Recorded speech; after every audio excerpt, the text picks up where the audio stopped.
Today, my mom slipped on the ice and broke her ankle.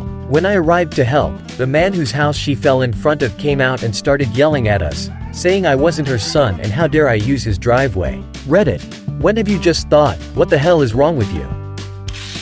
A car, fortunately moving slowly, hit my mom's wheelchair, throwing her fragile body to the ground.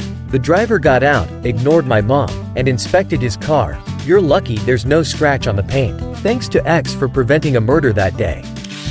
Every year in Richmond, we have a Greek festival, and all the nearby residents get a bit annoyed because people park there. But some of them go even further and put obstacles like chairs with orange tape between them or cones to prevent people from parking in front of their houses. The problem is, those spots are for public parking, so they're just being whiners. So I enjoy finding the house of such people close to the festival. I get out of the car, throw the cones into their yard, and park. Screw them. I'm going to stay at the festival as long as I need to buy food because it's freaking delicious. One time, some guy ran out and started yelling at me that I was breaking the law and he called the cops to have me arrested and my car towed. I just looked at him and said, no, you won't, because I haven't broken any laws. Well, I grabbed my food and headed back to my car, enjoying one of the gyros I bought. One for now, another for later, a third for later, one for my ex-wife, and another one for her for later. And I saw a police car blocking my vehicle and a cop standing on the sidewalk while that jerk was blabbering at him. The cop had a very tolerant expression, so I just walked up and said, hey, man, excuse me, officer, I bought my food and am ready to leave. My family is waiting for dinner. Could you move your car a few feet so I can drive out, or are you still busy? The jerk's eyes almost popped out of his head, and he started muttering something about me and ordered the cop to arrest me immediately, confiscate my car, and so on. The cop looked at me, slightly nodded, and said, no, I'm pretty much done. By the way, how are the lines? I'm a bit hungry, and the guys at the station love gyros, so I told him that the lines were moving quickly and the tzatziki was very spicy this year.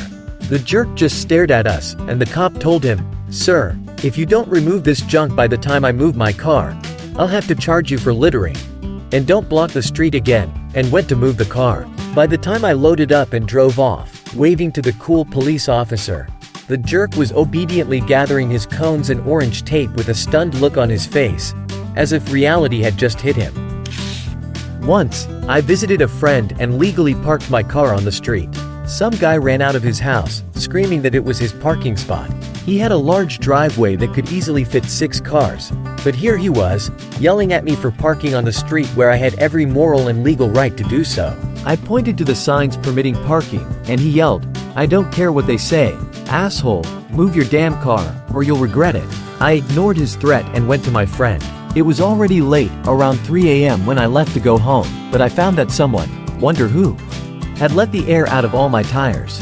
Luckily, I have an air compressor, so I hooked it up to the cigarette lighter and inflated the tires.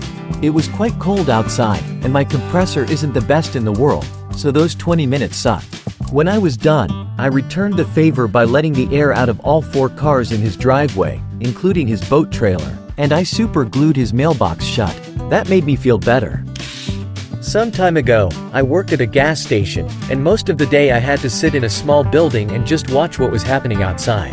One day, while I was dealing with paperwork, I noticed some movement out of the corner of my eye. Long story short, one of the customers was frantically waving at me, holding a hose, without the nozzle, in his other hand, from which gasoline was pouring everywhere. I hit the emergency stop button, and alarms started blaring. I ran outside with absorbent powder to try and deal with a large spill while also trying to explain to people coming up to me why the pumps weren't working.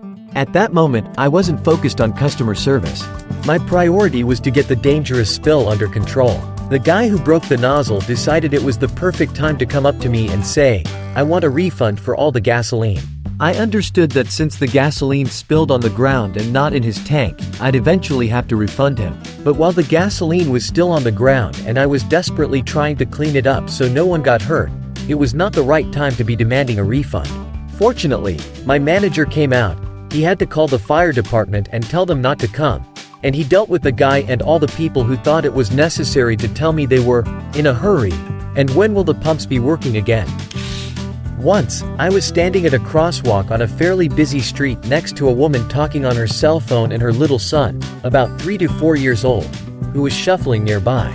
The lady made no attempt to watch her child or even hold his hand. The little boy, probably bored of waiting, darted past me, jumped off the curb, and headed for the road.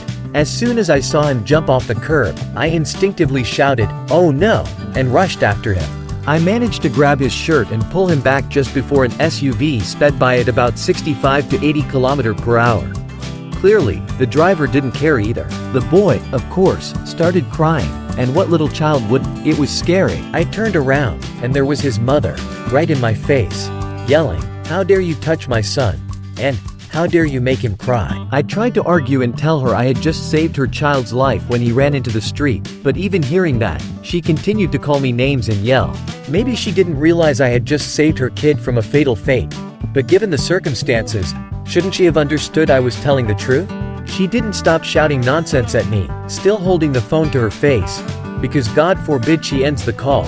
So eventually, I just shouted back that she should keep a better eye on her son, and walked to another crosswalk 2 blocks away. I didn't expect a grand hero celebration, but a simple, "Thank you for not letting my kid become roadkill," would have been nice. As it happened, this was near where I lived, and I ended up seeing her and her son again about 6 hours later when they were walking around the neighborhood. She was still talking on her cell phone, but this time the boy was trailing behind her on a leash. Lesson learned? Probably. I was driving in the car with my grandma on a big city 4-lane road. The car next to us sideswiped us pretty hard, and we pulled over to do all the information exchange stuff. The woman from the other car jumped out and started yelling at my grandma. I've never seen such rudeness. "You didn't let me through." I had my turn signal on. I was just stunned. My grandma is the sweetest old lady, and if any of us had actually seen her turn signal, I'm sure grandma would have let her through. But there was heavy traffic, and the car was right next to us. I took over dealing with the nasty lady in the Camry and got her insurance information. At the end, she said, "It's not my fault she has to let people through." I laughed, which surprised her. I replied, "It's 100% your fault. And by the way, a turn signal is not a yield sign, even if we had seen it. Learn to drive before you hurt or kill someone." Then we left. I was very pleased when Grandma told me that the lady's insurance company took responsibility, and the agent said something like, "Yeah, she yells at us too." My grandma fell on the curb in front of our house while getting out of the car and broke her hip. She lay on the ground crying, and a stranger walked by. She asked him to just knock on our door, but he only looked at her and kept walking. And Grandma waited an hour until Dad came out and found her. What kind of person just looks at an 80-year-old woman crying on the ground and walks away? Screw him. I used to work at a music store, and during a busy moment of the workday, a colleague at the checkout had a seizure. I immediately stopped helping customers to assist him and try to figure out what to do. About 2 minutes after I started helping my colleague, and everyone could see he needed help, a customer asked if we could hurry up and ring him out. I said I was sorry, but I was busy helping someone having a seizure, and he'd have to wait a few minutes.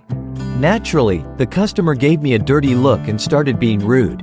After I dealt with the situation, I went to the customer, and it turned out he was buying just 1 CD for 25 cents. As he left, he added that he'd never come back to our store because of the slow service. Thank you very much for watching, and leave your similar stories in the comments below the video, and don't forget to check out our other videos.